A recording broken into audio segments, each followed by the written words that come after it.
Talking about the Madeleine de Proust photography, you look at a sheet of contacts, you look at a little contact, and it brings back all the memories that possible, you know.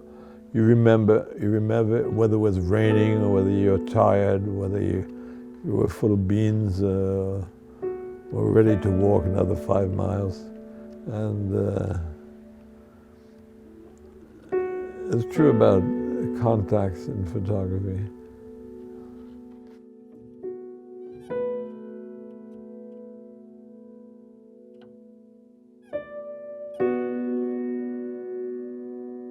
Voilà le bureau.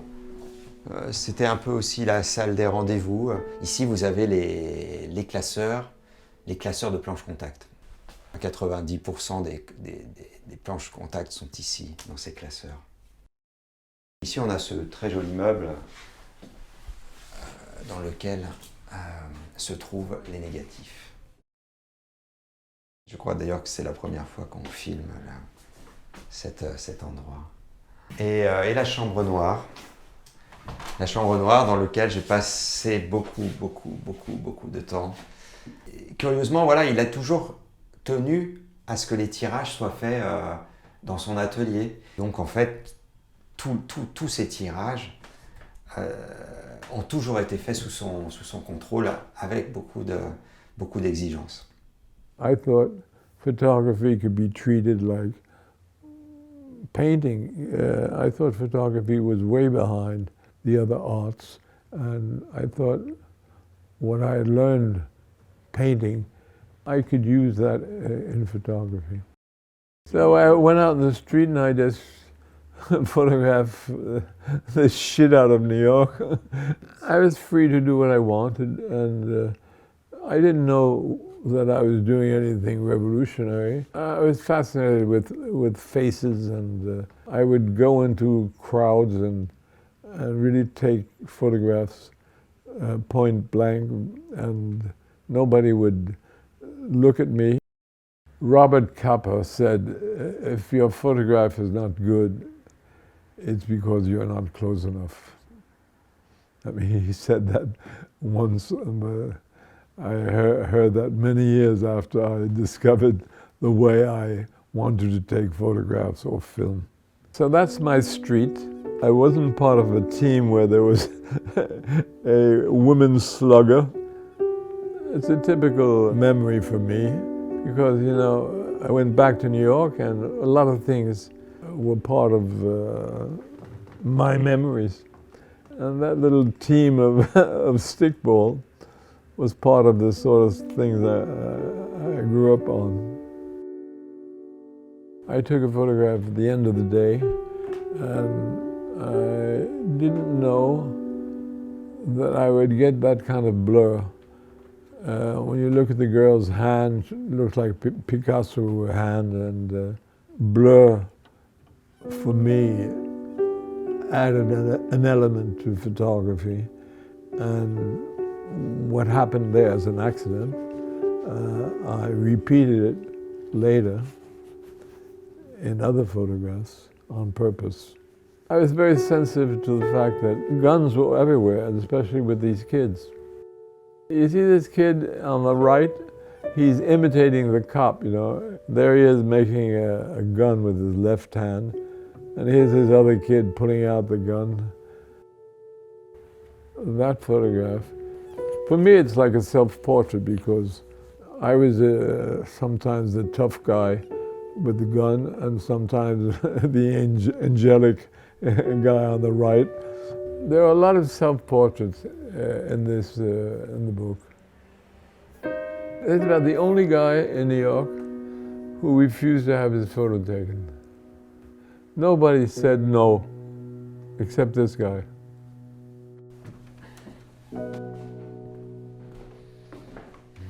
Je peux vous montrer maintenant un bout de la maquette originale de New York. Celle-ci a été faite il y a 50 ans. Et je ne sais pas si je vais réussir à l'ouvrir, mais si. Et là voilà, ce sont des photocopies. Alors il manque quelques photos ici ou là, mais voilà. Et d'ailleurs, je crois que dans le livre original, il n'y a plus cette double page. Là aussi, c'était un début de maquette. Enfin, voilà. Et These photographs were the least publishable of the time. They were very funky and grungy, and they were not published in Vogue. They were not published anywhere in America. In fact, when I went to see editors, I had some friends who knew an editor here or there. I went to see them, I showed the photographs, and they said, oh, these photographs, they show a New York that looks like a slum. I said, well, New York is a slum. What do you know about New York? You live on Fifth Avenue, you go to the office on Madison Avenue, you don't know New York. Have you ever been to the Bronx, the Bowery? What do you know? And I was pissed off, and the reaction of all these guys were, these photographs are basically anti-American. They show a New York that looks like shit. The photographs look like shit. And I didn't get anywhere with the New York editors. I went back to Paris, and I went to see this guy who was putting out this series of travel books. His name is Chris Marker, and he said, we're going to publish this book or I quit. And he was like the wunderkind of the publishing house, which was a very traditional, classic publishing house. Thanks to him, the book was published. Almost everything is coincidence and luck and chance.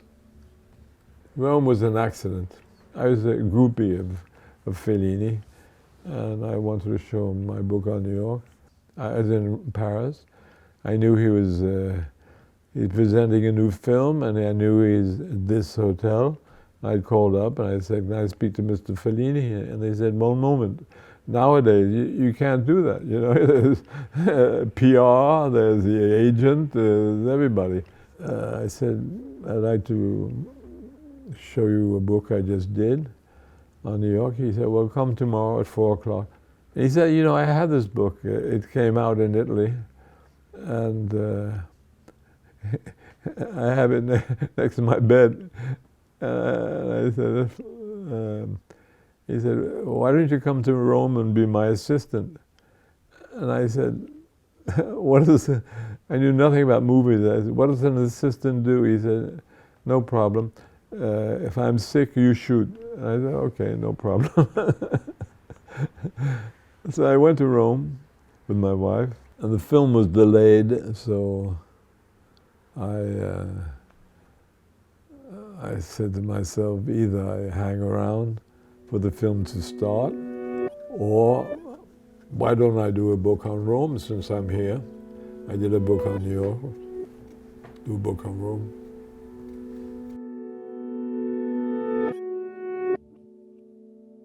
I find if I look back that half of everything that I've done is chance.